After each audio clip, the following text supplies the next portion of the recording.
Guys, आज है 14 जुलाई 2024। तो आज आप लोगों का लेक्चर 14 होगा और इससे पहले आप लोगों का लेक्चर 13 में आप लोगों को मध्य पाषाण काल तक के बारे में बता दिया गया था। तो अब उसके आगे को देखते हैं।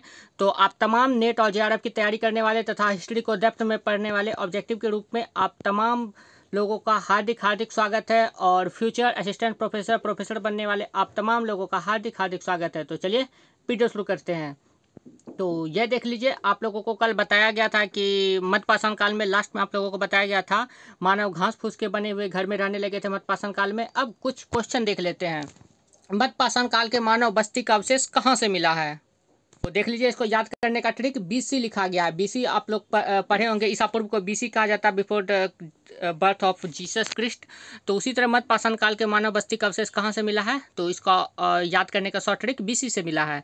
मध्य पाषाण काल में मानव बस्ती का अवशेष कहाँ से मिला है? बीसी से। बी मतलब हो गया बागोर जो कि राजस्थान में स्थित है, और सी मतलब हो गया चौपानी मांडो। सी मतलब क्या हो गया? चौपानी मांडो जो कि मिर्जापुर अर्थात उत्तर प्रदेश में। मिर्जापुर मूवी भी है एक वेब सीरीज, तो मिर्जापुर पूछ सकता है भी आप लोग को कॉम्पिटिशन के एग्जाम में भी। मिर्जापुर किस राज्य से संबंधित है? तो यूपी से संबंधित है। तो मध्य पाषाण काल के मानव बस्ती का अवशेष कहाँ से मिला है? तो बीसी से मिला है। बी मतलब बागोर हो गया जो कि राजस्थान में, और सी मतलब हो गया चौपानी मांडो जो कि मिर्जापुर अर्थात यूपी में है। मध्य पाषाण काल में नेक्स्ट क्वेश्चन है आप लोगों का, मध्य पाषाण काल में प्रथम अन्नागार कहाँ मिला? अन्नागार का मतलब जहाँ खाद्य संग्रह किया जाता था, आज के रूप में आप लोग कह सकते हैं गोदाम। गोदाम में अन्न का भंडार किया जाता है। जैसे कि कोई व्यापारी रहते हैं, वो अपना चावल या फिर गेहूं जो खरीदते हैं वो लोग अपने गोदाम में स्टोर करके रखते हैं। तो मध्य पाषाण काल में प्रथम अन्नागार कहाँ मिला है अर्थात खाद्य संग्रह कहाँ मिला है? तो सीडी में। अन्नागार कहाँ मिला है? सीडी में। और वहीं आप लोगों से पूछा गया कि मानव बस्ती का अवशेष कहाँ पर मिला? तो बीसी में। आप देख लीजिए, A B C D, BC पढ़ लिया, अब सी डी पढ़ेंगे। सी मतलब चौपानी मांडो, आप लोग को पहले ही बता गया। और डी मतलब दमदमा। दमदमा कहाँ है? तो ये भी यूपी में है। चौपानी मांडो भी यूपी में है और दमदमा भी यूपी में है। यूपी में कहाँ पर है? तो प्रतापगढ़ में है। C D. सी मतलब चौपानी मांडो, डी मतलब दमदमा। तो मध्य पाषाण काल में प्रथम अन्नागार कहाँ मिला है? अन्नागार मिला है सी डी में। अन्नागार कहाँ मिला है? सी डी में, अर्थात चौपानी मांडो, और डी मतलब दमदमा जो कि प्रतापगढ़ में अर्थात यूपी में है। लेकिन इसका अर्थ यह नहीं है कि मध्य पाषाण काल में मानव अन्न का उत्पादन करता था। अन्न का भंडार जरूर करता था, लेकिन ये साक्ष्य नहीं मिला है कि अन्न का उत्पादन भी करता था। ऐसा हो सकता है गाछ में जो मिला तो उसने उसे स्टोर करके रख लिया, लेकिन उपजाने का साक्ष्य नहीं मिला है कि उत्पादन भी करता था। अन्न का उत्पादन नव पाषाण काल में हुआ है। अन्न का उत्पादन किस काल में हुआ है? तो नव पाषाण काल में हुआ है, क्योंकि जो ढूंढो उसको तो रखेंगे। वही बात मैंने जो आपको बताया कि जो उसको ढूंढेंगे तो उसको तो रखेंगे ही ना। अब हमको अन्न मिला है तो अन्न को रखना ही पड़ेगा। अभी थोड़ी ज़रूरी है कि अब हम जानते ही नहीं है उसको उपजाना, तो क्यों उपजाएंगे? लेकिन अगर मिल गया है तो उसको स्टोर करके रख लेंगे। अब मध्य पाषाण काल के गंगा घाटी के स्थल को देख लेते हैं। तो मध्य पाषाण काल में गंगा घाटी के स्थल है जैसे कि सराय नहर जो कि प्रतापगढ़ में, और आप लोगों को बता दिया कि ये भी यूपी में है, प्रतापगढ़। कब्र मिली है कहाँ पर? तो सराय नहर में कब्र मिली है जिसमें सामूहिक समाधान है, अर्थात समाधान का मतलब सबको दफनाया जाता है, सामूहिक रूप से सबको दफनाया जाता है, सामूहिक रूप से। कब्र कहाँ मिली है? सराय नहर में। मेल और फीमेल दोनों को एक साथ दफनाया जाता था यहाँ पर। फिर दूसरा है मध्य पाषाण काल में गंगा घाटी का स्थल महदहा है। कौन है? महदहा, जो कि ये भी प्रतापगढ़ में। कई लोगों के समाधान यहाँ पर मिले हैं, कई लोगों का एक साथ यहाँ पर सबको दफनाया जाता था। कहाँ? तो महदहा में। तीसरा है दमदमा जो कि प्रतापगढ़ में है। ये सब गंगा घाटी के स्थल कौन कौन? सराय नहर, महदहा और दमदमा। सराय नहर में कब्र मिला था सामूहिक रूप से, महदहा में कई लोगों के समाधान थे, और दमदमा प्रतापगढ़ में स्थित है। ये सब गंगा घाटी के स्थल है। फिर अन्य स्थल देख लेते हैं। अन्य स्थल है जैसे कि बागोर, जो कि आप लोग को पहले ही बता दिया था बीसी का, जब शॉर्ट फॉर्म बताया जा रहा था मानव बस्ती में। तो बागोर जो राजस्थान में, ये भिलवाड़ा में है। और तांबे का बांध यहाँ पर मिला है। किसका बांध? तो तांबे का बांध मिला। लंघनाज जो कि गुजरात में स्थित है, यहाँ पर 14 कब्र मिले हैं। कितने कब्र मिले हैं? 14 कब्र। टेढ़ी जो कि तमिलनाडु में, तो से टेढ़ी, तो से तमिलनाडु, तो से टेढ़ी, तो से तमिलनाडु। यहाँ क्या मिला है टेढ़ी में? तो अस्थियां बालू के परत पर मिले हैं, इसलिए इसे टेढ़ी उपकरण कहा गया है। टेढ़ी किस लिए कहा गया? क्योंकि अस्थियां बालू के परत पर मिली है। अस्थियां कहाँ मिली है? तो बालू के परत पर मिली है, इसलिए इसे टेढ़ी उपकरण कहा जाता है। और लेखिया और बघीखोर, लेखिया और बघीखोर ये मिर्जापुर में है। मिर्जापुर आप लोगों को बताया गया यूपी में ही स्थित है। यहाँ पर कंकाल मिला है। लेखिया और बघीखोर में क्या मिला है? कंकाल मिला है। अब नेक्स्ट देख लेते हैं, नेक्स्ट पेज आप लोगों का। नेक्स्ट पेज में आप लोग अब नव पाषाण युग में प्रवेश कर रहे हैं। किस युग में? नव पाषाण युग में, अर्थात नियोलिथिक एज में। उस समय इससे पहले हम मध्य पाषाण काल के बारे में पढ़ रहे थे, अब नव पाषाण काल में पढ़ेंगे। और नव पाषाण काल में ही अन्न का उत्पादन हुआ था, आप लोगों को पिछले बता दिया। तो नव पाषाण काल अर्थात न्योलिथिक एज, फाउंडर कौन है इसके? जॉन लुबाक। ये भी आप लोग को पहले ही बता चुका है कि नव पाषाण काल के फाउंडर अर्थात संस्थापक कौन है, इसकी खोज किसने की थी? तो जॉन लुबाक ने किया था। इस काल में कृषि का प्रारंभ हो चुका था। कब? तो नव पाषाण काल में कृषि का प्रारंभ हो चुका था। कृषि मतलब खेती का उत्पादन होने लगा था। देख लीजिए, नव पाषाण काल में अगर खेती का कृषि किया जाने लगा तो उसके लिए रखने के लिए तो बर्तन चाहिए। अब हम लोग अन्न उपजाएंगे तो उसमें जो बीज उपजेगा, छात गेहूँ मकई जो भी उपजेगा उसके लिए रखने के लिए तो बर्तन तो चाहिए ही। तो बर्तन का भी आविष्कार इसी में हुआ। अब बर्तन किससे बनते थे? तो उस समय मिट्टी के बर्तन बनते थे। किसके बर्तन होते थे? मिट्टी के बर्तन होते थे, जिसे मृदभांड कहा जाता था। ओके, अब मृदभांड उसे कहा गया।